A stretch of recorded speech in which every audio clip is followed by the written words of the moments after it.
Hello, hello, hello, and welcome to Terror to Triumph.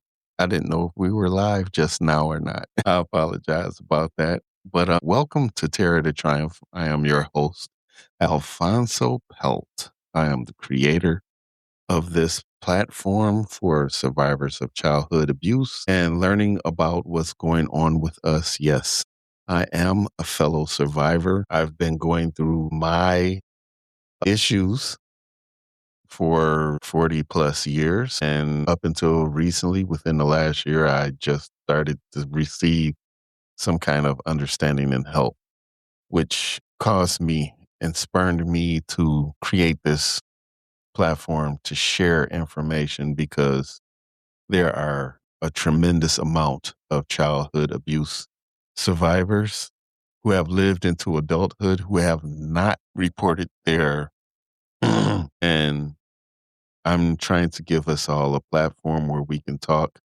and learn and thrive together to take off the veil of darkness and shame and guilt that prevents us from speaking out against our assailants, that prevents us from being communicative people because we become isolationists and we don't involve ourselves as readily as most people would. We're supposed to be social people by nature, but people who have suffered childhood trauma, I call them the four horsemen. If you haven't watched the show already, that's physical, mental, sexual, and verbal abuses. The statistics say that 4 to 6 out of every 10 Americans have suffered some form of child abuse.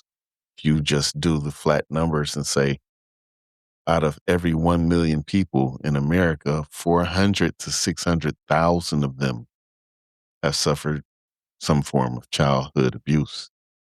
Let that sink in for a minute. And then compile that with the numbers are diminished because most victims do not report. So it could be vastly greater than that. Already 400 to 600,000 out of every million is a huge number. And we have like 360 some odd million people living in America. That's just America alone, y'all. So imagine what that number is around the world. And when we think about how our leaders of nations used to sex traffic children and women and boys into other countries, and it was all governments funneling humans, is disheartening.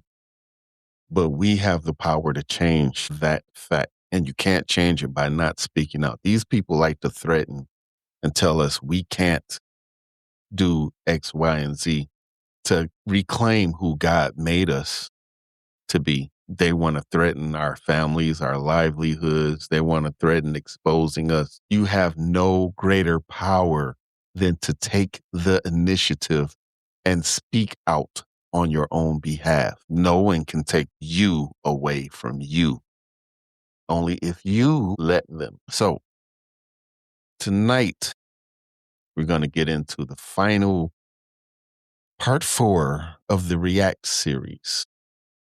We're on freeze, living with the freeze trauma response. Okay, that's what we're talking about tonight. But before I get started into that, I want to get into our announcements. We have 2 special guests coming up, guys. The first special guest coming up is Dr. David Marcus. He'll be up this Saturday, 9:30 p.m. Eastern Standard Time. So come join us so you can hear this man speak. He is a survivor of childhood trauma, and he's also now a psychologist. So you can hear his perspective of how to heal. Okay. I want you guys to really pay attention to this. Come get this information. It's just think about this. If you go see a psychologist on your own, you're being billed right off the bat. It's coming out your insurance or out your pocket. Here on this platform, you get information for free. Just think about that for a minute. Now, it's costing me. I ain't gonna lie. It's costing me to do this That's why I made the peltsemporium.com.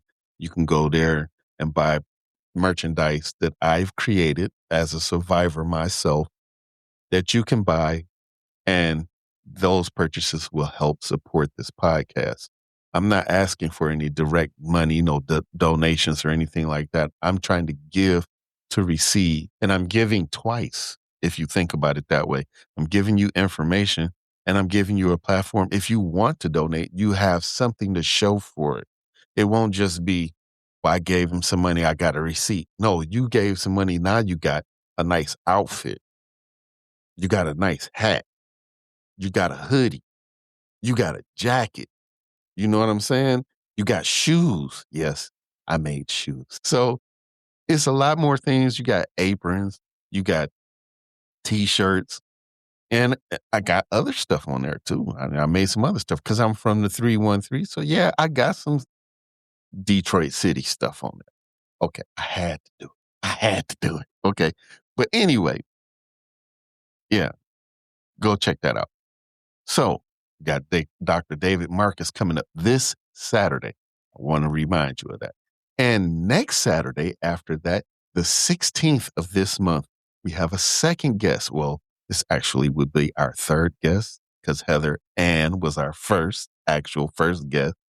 But our third guest will be Tracy Smaldino. She'll be here. She's also a podcast host, and she has a tremendous story, y'all.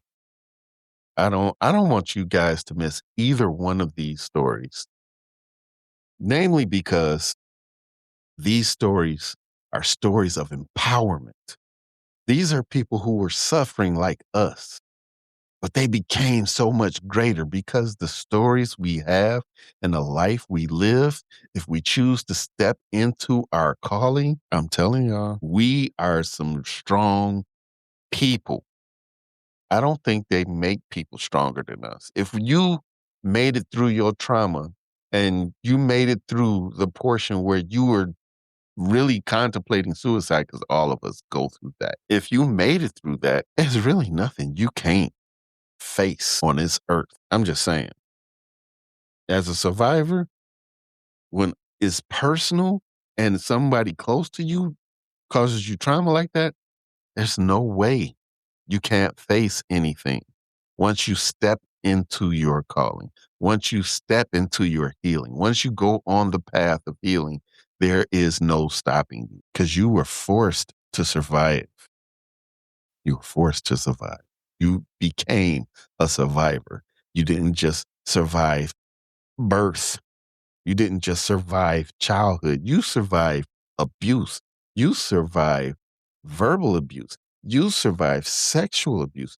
You survived mental abuse. Parentification. We talked about that. Excuse me. Survivor is one of the most powerful people there are because we're fighters. There's no greater fighter than a survivor. Okay. Now, I said all that to say this, y'all. These are powerful stories that they're coming up. They're going to share with you. This Saturday, May 9th, I want you guys to remember that, 9:30 p.m. Eastern Standard Time, Dr. David Marcus will be with us. And then next Saturday, Tracy Smaldino, podcast host, will be with us. I don't want to give nothing away. I want to say, I don't know if you know me that well, but if you followed the podcast, you will know I don't like holding stuff back from you guys. I want to give you all the information as soon as I get it, but not this time. I'm going to hold out because I want you guys to be there because this information, if you were there with Heather Ann when she was on the show, oh my God, she packed so much into that show. And I got two more people who got a lot of information just like that. A lot of empowering stories. Okay. Enough about that. Okay. I already talked about Pels Emporium. And if you want to check out the podcast, you can go to YouTube and check out our YouTube channel. That's Terror to Triumph Live. Okay. And outside of that, if you want to listen to the podcast, you can go to Buzzsprout. That's Buzzsprout. Look up Terror to Triumph there, and you can check out our podcast. You can subscribe there. Excuse me, I'm burping a little bit. We have special episodes that we don't normally share. And I'm a big softie at heart. I know us as survivors, we need all the information we can get. And there are some episodes that I have put on hold for subscribers only. This series, this React series that I'm finalizing tonight was supposed to be one of those. This series was supposed to be on there, but I deemed it so important that I could not hold that back. Everybody needs it. And I'm starting to consider maybe I shouldn't even do the subscribe thing, like you have to pay a subscription, because this information needs to be given freely. So I'm rethinking that. Maybe you guys just go over to Pels Emporium, support the podcast that way. You can also view Terror to Triumph, the podcast, on pelsemporium.com. So just saying, once you become a member on Pels Emporium, you have access to the podcast over there. Just saying. Okay, now with that out the way, now here we go. We have a new platform I want to make you guys aware of. We're now on Riverside. That's Riverside. So if you look up Terror to Triumph on Riverside, you will find us there. All our podcast information, videos, and all that kind of stuff. So we've always been upgrading. We're always trying to learn to improve the podcast to give you the best experience we can. And Riverside was the next step for us. So now that you have all that information, that was all our announcements, except for one. I'm going to say that to the end of the show. Okay. Anyway, so we're going to get into the meat of our show. Now, we talked about fawning. We talked about flight. We talked about fight, right? Now, tonight, we're talking about the fourth response, which is freeze. Okay. So the shutdown, the dissociation, the moment when your body goes numb and your mind goes somewhere else. If you grew up in an abusive home, freeze might have been your only option. I've experienced a lot of stuff. So I know I raised my hand a lot because I'm telling y'all, when I raise my hand, I'm saying I've been there. I've done that. So when you see me do this or point to myself, I'm saying that's me. That's part of what I went through. So with that being said, if you understand what freeze is, when you couldn't appease or fawn, when you couldn't flight or run, when you couldn't fight back, you disappeared. Today, we're breaking down what freeze looks like and why it happens and how to come back to your body. Okay? Hang with me, y'all. It's a lot. It's a lot. So you might be asking yourself, okay, what is freeze? I mean, when you said kind of what it is, but let me break it down to you, right? So freeze is the response your body is in when it shuts down in the face of a threat. Okay. According to RAIN, our AI, of course, you may not know what that is. That's the Rape, Abuse, Incest National Network. Okay. Freeze is one of the 4 primary traumatic responses. It's automatic. It's not a choice. You can't choose to freeze. It's what just automatically happens when you are faced with something traumatic. It's your nervous system's way of protecting you when all other options are gone, when you can't focus on anything else. I mean, immediate danger is right there in your face.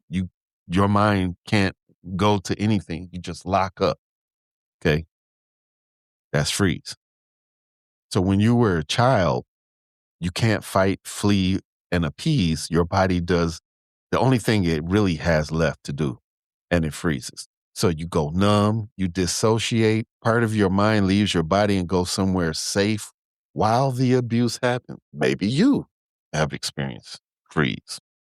Just saying. So here's the neurobiologic part of it. When your nervous system perceives an inescapable threat, you can't get away. It's inevitable. It's going to happen. It activates the dorsal vagal system, the deepest, most primitive primitive part of your nervous system. Okay, like I said, I'm not a therapist, not a psychologist. I'm not a psychiatrist. I have no formal learning of any of this stuff. I just find the information and bring it to you guys. So forgive me if I mispronounce some stuff. You can all do your due diligence and look this stuff up. I'm not bringing you stuff that's not real. I did some homework. I did my digging. So by all means, if you need to fact check, fact check. If you need to verify, verify. If you try to vet a source that I give you, vet it. It's there. It's out there.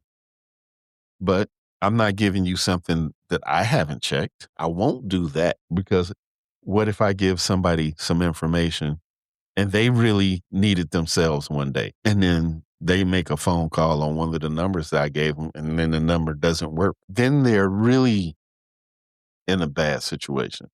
I'm not trying to have that happen to anybody, especially a survivor or somebody who's going through trauma right now. You guys need that information. I'm going to give it to you. I'll make sure it's going to be accurate. Okay. Okay. Now, according to CPTSD Foundation, this response is mediated by the vagus nerve, which is the longest cranial nerve in your body. When activated in a certain way, I don't know what that means, but it creates a state of immobilization, what some call plain dead or tonic immobility. So I guess it's activated when you're faced with immediate danger, when the threat's right there upon you in your face. I guess when it's so sudden and you're not expecting it to come. Like you could see some danger coming, but some danger is instant, bam, right there in your face. You can't avoid it because it's on you right then. That could cause you to freeze because your mind's trying to process and you're overloaded. Okay. So for a child being abused, freeze is actually a brilliant survival mechanism. It reduces pain. It prevents further escalation. It allows you to psychologically escape while your body endures. But as an adult, that same freeze response keeps you stuck in your body, in your relationships, and in your life. Okay. I'm just saying. Me, right? Okay. So now, currently, as we are in the present time, we're not in childhood anymore. We're moving forward to adulthood. Fast forward. Freeze doesn't always look like it's being physically immobilized. Sorry. It doesn't look like physically being immobilized. In fact, for many survivors, it's more internal, but just as limiting. Let me walk you through this. Okay. So, dissociation is when you feel disconnected from your body. You're watching yourself from outside of yourself. If you could, anybody, if you play games, you know what a third person shooter, like you're not that character. First person view, you just see the gun and the hands on the guns. Sometimes depends on the game. So you might just see the gun, but not the hands. Some games you'll see the gun too, but you can't see the rest of your body. You might look down and be able to see your feet. Maybe not, depends on the game, but you can't see yourself in the game. You see everything else. So that's like you living in yourself.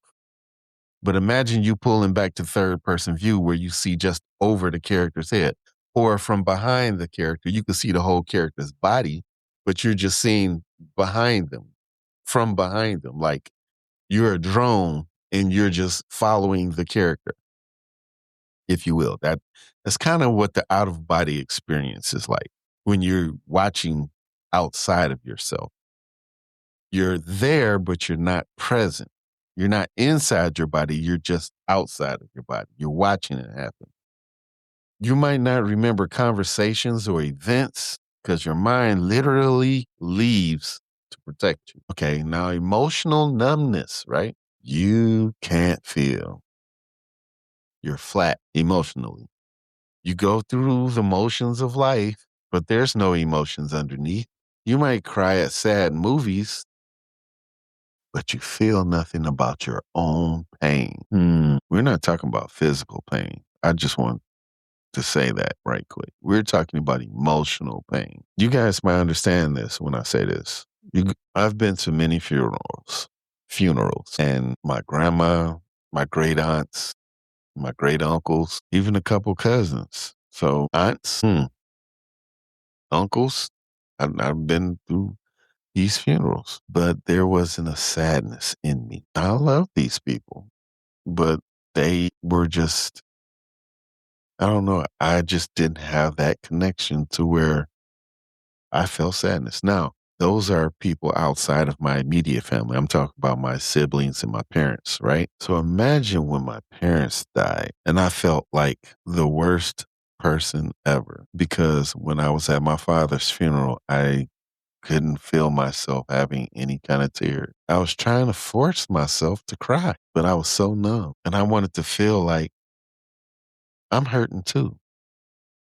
But it didn't feel right. I saw my family in pain because they had lost their father, and I couldn't reach that emotionally.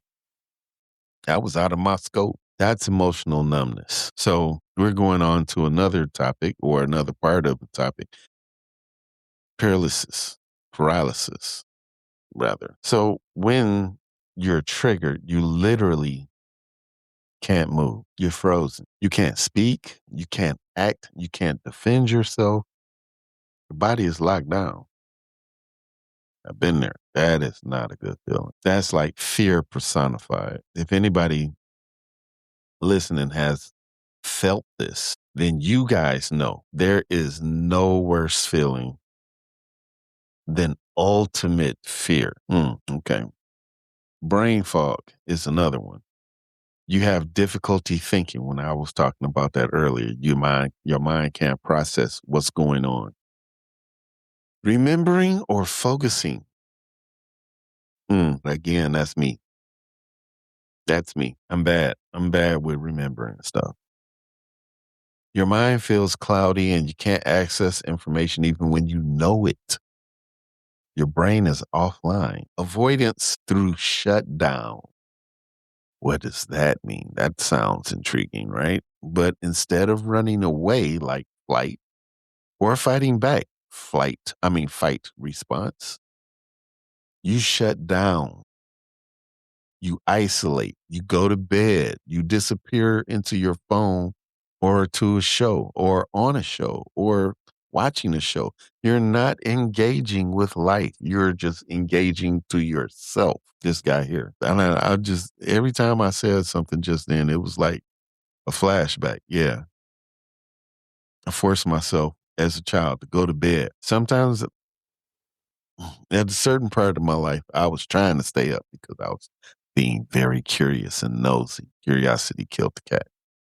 That's another story. But most times, I didn't care to stay up. Well, especially after the abuse, I didn't want to be around anybody. I stayed in my room. We didn't have cell phones back then like that, where you could look at a screen. Wasn't like that back then. So I isolated heavily. That lasted all the way into adulthood. And still I isolate a little bit. I'm trying to be more sociable, but it's still there. A part of that is still there. You have chronic fatigue, you're always tired, exhausted all the time. You wake up tired. Even when you slept 8, 9 hours, you still wake up feeling like you ain't slept at all. Your nervous system is working overtime to keep you in a frozen state. And it's draining. I know a lot of you survivors felt that, or you felt like you just could not get enough sleep. I ain't talking about those of us that sleep 3, 4 hours, 5 hours a day. Sometimes I do that. That's because I'm doing a lot, though. I'm talking about those of us who work a 9 to 5, come home, relax, do whatever we do. We isolate so we don't go nowhere. And then we go to bed. We sleep a good 8 hours sleep. Wake up and feel like we just touched the bed. Well, it don't feel like I slept no 8 hours. It felt like I closed my eyes and I opened them again next day. It's like the sleep just disappeared. And I like the Adam Sandler movie with the remote. You just fast forward through your sleep. You woke up the next day. Don't remember sleeping. Sometimes some of us don't even remember laying down to go to sleep. Or you sit down somewhere, you talking and you're in a conversation. Next thing you waking up like, what just happened? Body's exhausted. You've been getting sleep, but you ain't getting sleep because you're exhausted. Just want to say that for a friend.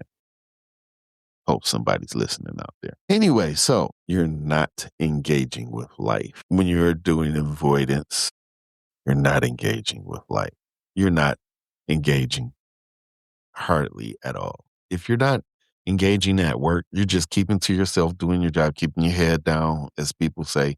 You come home or you go to the grocery store, you don't really socialize with anybody. You get your stuff, you get out, you go home. You're not engaging with life. You're not trying to engage with life. You just isolating yourself. That's your protection mode. That's avoidance through shutdown. So difficulty with intimacy. And there's one I'm sure all of y'all might have perked your ears up on. Freeze often shows up as difficulty being present during sex or an emotional connection, cuddling or anything like that. Your body is there, but mentally you checked out. You're somewhere else. You're somewhere safe. Probably go through the motions because physical contact might remind you or trigger you, or you just might be scared of performance anxiety because the trauma was just that triggering.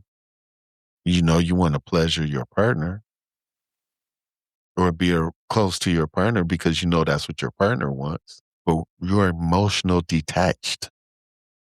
So the intimacy has problems because intimacy is the opposite of dissociation. Okay. So, according to research from the National Child Traumatic Stress Network, children who survive through freeze responses may continue to struggle with emotional regulation and presence as adults. I concur. That's absolutely 100% correct.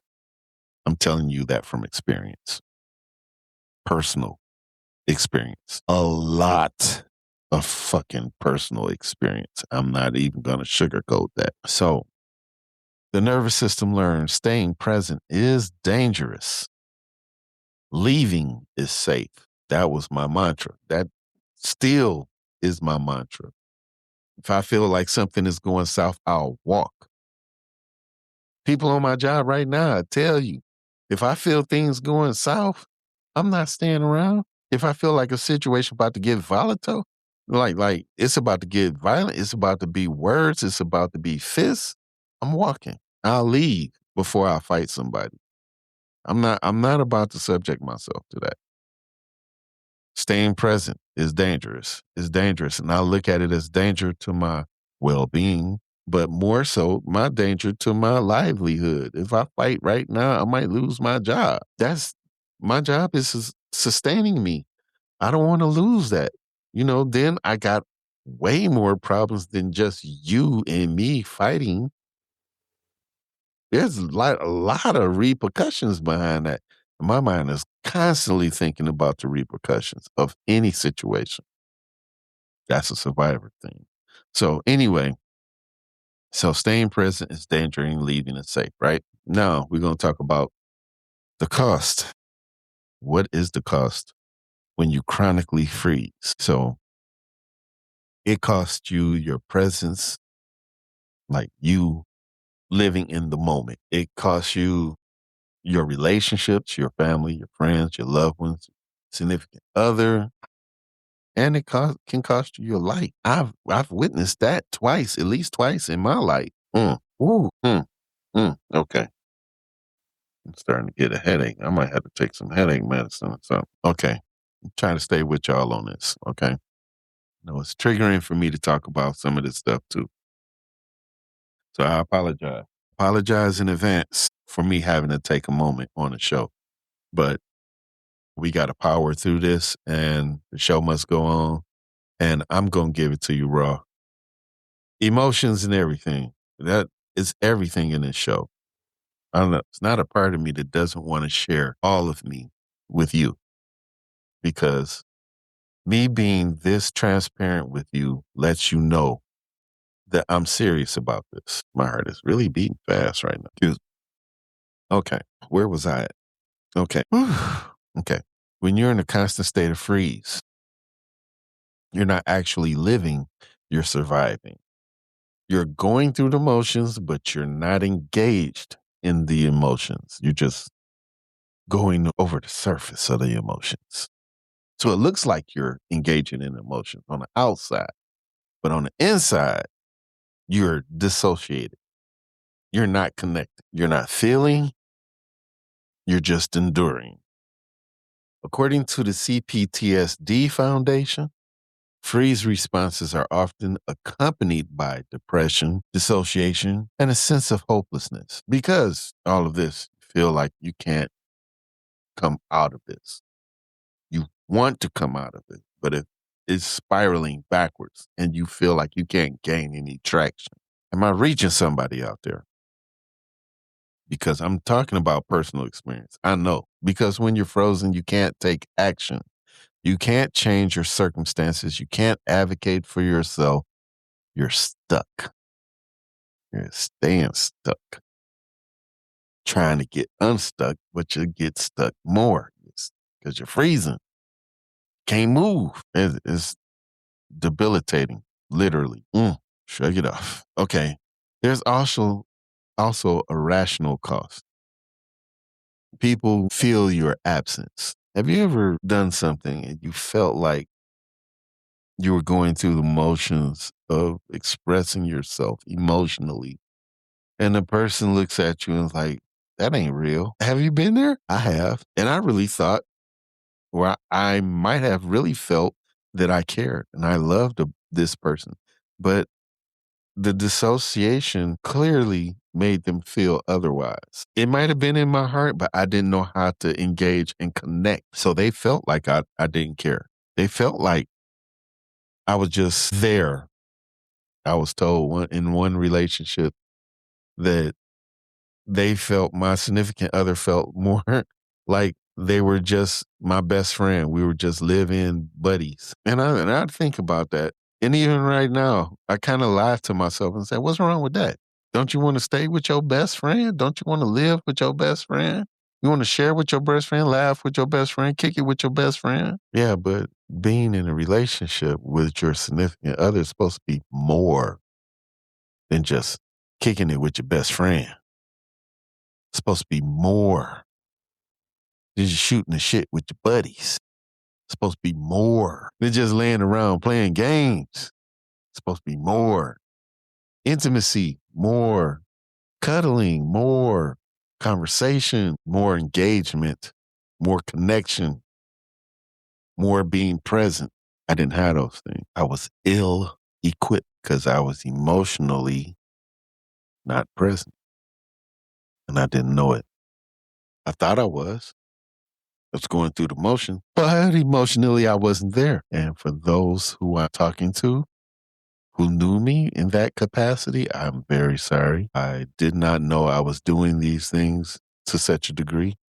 And now I understand your reaction to. So I do apologize for my actions. Those were trauma responses, literally and physically and emotionally. No, I didn't beat anybody. Don't get me wrong. I wasn't abusive in any of my relationships. But emotionally, I wasn't present. That you can consider that abuse, emotional abuse. If I don't show you emotions like you need to receive emotions, I'm depriving you. It wasn't intentional because I didn't know I was doing it. I thought I was doing what I was supposed to do, but the trauma had me stuck. And then I'm sorry, 100% disclosure. I'm not playing on this platform. Okay, so we're moving on. Okay, so there's also a rational cost. People feel your absence. Partners feel like they're alone in relationships because you're not emotionally present. I didn't even need to say that part because I just talked about that. If you have kids, they feel like they can't reach you. Your friends feel the distance between you and them, and that isolation deepens the freeze. Okay. There's a professional cost as well. Freeze shows up as difficulty making decisions, difficulty speaking up, difficulty taking the initiative. Your nervous system is so focused on staying safe that it can't engage with growth or change. So imagine yourself, you're working a job, and oftentimes pressing situations arise in the workplace. So while you're in the workplace and you're being pressured to do a job, to produce more, to get something done in a short amount of time, you could have difficulty speaking up or taking the initiative. And your nervous system is so focused on staying safe that it can't engage with growth or change. So you might shrug away opportunities for advancement because you feel it's not safe. Okay, and then there's the physical cost, obviously. According to research on a polyvagal theory, chronic freeze can lead to chronic pain, autoimmune disorders, and digestive issues. Your body literally is shutting down. How about that? When it comes to freezing emotionally, your body feels it and joins in. Really? So it's not just emotional, but if you think about it, since your nervous system is connected to the rest of your body, what do you think is going to happen if you shut down up here? You're going to shut down everywhere else eventually if you don't handle that. That's why I always tell y'all to look into getting a therapist. A trauma informed therapist is so important. It's very important.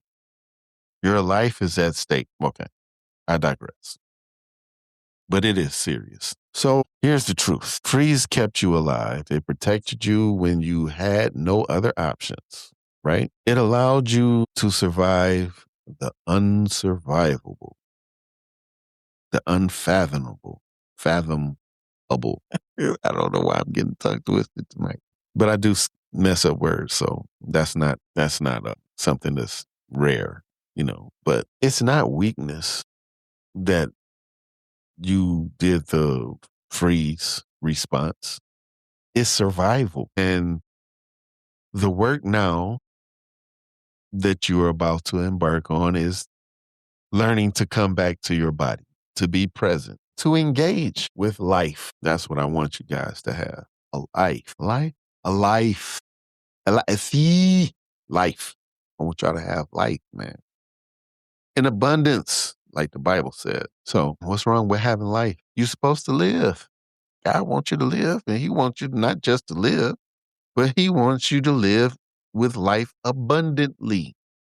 Okay. When you isolate, you can't have that. And all these responses we talked about is counterproductive to living life with abundance because you're isolating and you're keeping yourself away from success, from love, from relationships that actually are good for you because it keeps you self-sabotaging and all that other counterprotective things that we do as survivors. But this show gives you information to learn more about yourself, to know, hey, that's something he's talking about that I do. Maybe I do have that issue. Maybe I do need to talk to somebody. And that's not bad. And that's okay if you do recognize some of the things I talk about with yourself. It's okay if you do, as long as you do and take the steps afterwards to seek help, to go further than the show so you can receive the healing that you were supposed to have. Ma'am, sir. Okay. So how do you heal from this chronic freeze, right? I'm about to hit y'all up. We got like seven steps. Okay. So I'm about to hit y'all up real quick. This is how you start healing. Okay. First, got to recognize. Always with anything, you have to recognize what it is. So you got to recognize that you're frozen. It's harder than it sounds because freeze feels normal to you. You've been numb for so long, you don't know what feeling feels like. Didn't think about that one, did you? How do you start feeling? Well, you got to start with noticing. Am I present right now? Am I feeling right now? Am I engaged right now? Second, gently move your body. Freeze is stored in your nervous system, okay? Movement helps discharge it. Discharge it. I'm sorry. I was moving. So I was moving and I got away from the microphone. You probably couldn't hear me all that well. But let me say it again. Movement helps discharge freeze that's stored in your nervous system. Sir, ma'am, I'm telling you, it does work. So you discharge it with movement. Okay. I don't know. I'm mixing two words at the same time. Start with gentle movement. Start with stretching, walking, yoga, dancing. Nothing intense. Just enough to wake your body up. Okay. So third, practice grounding. Bring awareness back to your body. Feel your feet on the ground. Take your shoes off. Take your socks off. Feel the carpet. Feel the texture of the wooden floor underneath you. Feel the coldness of the ceramic tile on your floor in the bathroom. Feel the slipperiness of the linoleum in your kitchen. If you still have linoleum, I don't know if you guys have linoleum, if you got ceramic tile, or if you got a wooden floor in your kitchen. I don't know. I'm just saying. Maybe go to the basement. The basement. If you don't have a finished basement, you got that cement floor. Take your socks and your shoes off and step on the floor. Feel the coldness. Ground yourself. That makes you realize, hey, I'm here. I'm right here. I'm not outside of myself. I can feel this. Okay. So once you ground yourself, do the 5 things you can see, the 4 things you can touch, the 3 things you can hear, the 2 things you can smell, and the 1 thing you can taste. All this anchors you into the present moment. 5 things you can see: laptop, webcam, water bottle, mouse, microphone, glasses. I can see my glasses. What can you touch? I could touch my fingers. I could touch the mic stand. I could touch my mouse. I could touch the water bottle. I could touch the keyboard. See, when you do that, you can actually feel yourself do things. 3 things you can hear. I can hear myself. I can hear the little hum of the microphone. I can hear stuff going on in the background. What can you smell? I smell electricity from all the lights, the electricity from the soundboard, the electricity from the keyboard or the computer itself, the laptop. I can smell the electricity from all the cords and everything for all the background, the lighting and all that stuff. So I smell the electricity. Then I smell a little dampness in the air too. The studio. Okay. So what else? What else is there? So that's the 3 things, right? So, I mean, the 2 things I can smell. What can I taste? I don't know. I can't really taste anything right now. Water doesn't have too much of a taste to it, but my finger does. It tastes a little salty. So I had to think of something. I just ain't putting anything in my mouth. So my finger tastes a little salty. Okay. So that's one thing I can taste. So it's anchored me into the present moment. Okay. It brought me here. I'm grounded. Now I'm connected to my body. And I'm realizing I'm here in the present. Okay. Fourth, breathe intentionally. Okay. You might not understand. I know how to breathe. I've been breathing all my life. Okay. Be funny about it, but it's a science to this too. Your breath is the bridge between your consciousness and your unconsciousness nervous system. According to polyvagal theory, slow breathing, deep breathing activates your vagus nerves in a way that creates safety up there. So try box breathing, 4 seconds. Inhaling, hold for 4 seconds, exhale for 4 seconds, hold for 4 seconds, then inhale, repeat. Okay. That's box breathing. So when you box breathe, that activates your vagus nerve and helps you feel safe, creates the feeling of safety. Now, fifth, I'm almost out of time. Fifth, Seek somatic therapy, okay? Somatic experiencing and sensory motor psychotherapy specifically address how trauma is stored in your body, right? These therapies help you process the freeze at a nervous system level, not just a cognitive level. Okay. So I told y'all to seek a therapist, a trauma informed therapist. I mean, that's why I'm trying to tell y'all is there's some stuff that's really going to help you. I know I laugh, I get silly, I get goofy sometimes, but hey, the information is solid. It's real, y'all. Okay. So, six, practice presence. Start small. Be present for one conversation. Be present for one meal. Be present for one moment. I realized I didn't have my watch on. I pointed to my watch and didn't even have it on. Okay, anyway, so be present for one moment. Your nervous system needs evidence that being present is safe. Okay. And lastly, practice self compassion. This is very important. It sounds like something that we can skip that step. No, no, you cannot skip this step, okay? Because this helps you overcome that stuff that you have when you feel guilty about things. You practice self love. You're easy on yourself when you make mistakes. This is self compassion because you're growing, right? And healing is non linear. You have good days, you have bad days. So you have to have compassion on yourself. If you don't achieve a goal, it's okay because you can keep striving for it. It's not the end of the world. You're not going to die. You're going to be right here. We're going to be right here with you. And we're going to keep giving you this information. You can keep trying. Keep trying. Put one foot in front of the other. Okay? Yeah. Keep stepping. Don't stop stepping. It seemed like something so far away. But if you keep taking them little steps, eventually you're going to get there for real. Okay. And the people in the military didn't know it when they were first going to the military, but I bet you once they went through basic training, they learned. Well, I can walk 20 miles in one day. I never thought it. I could jog for about a good 5, 10 miles with all my gear on.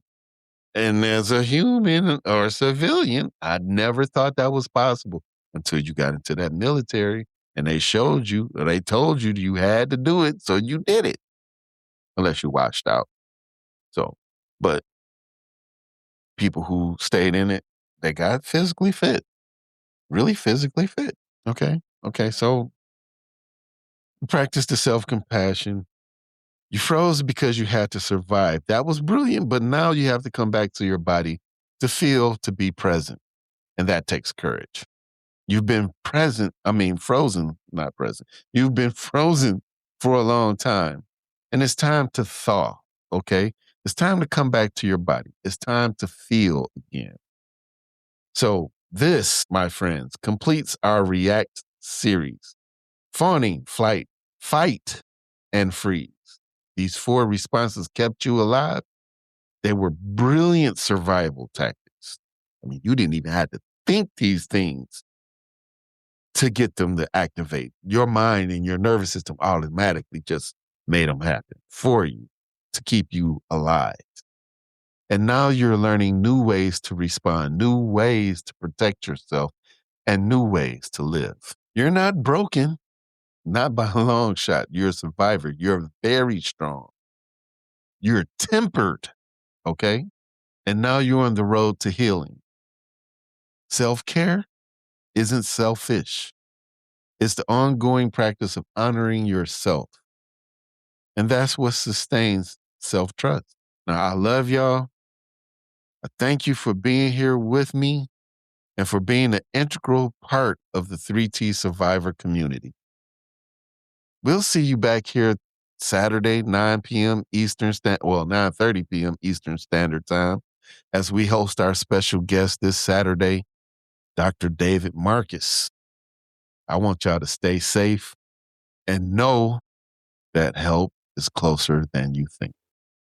Y'all have a blessed night.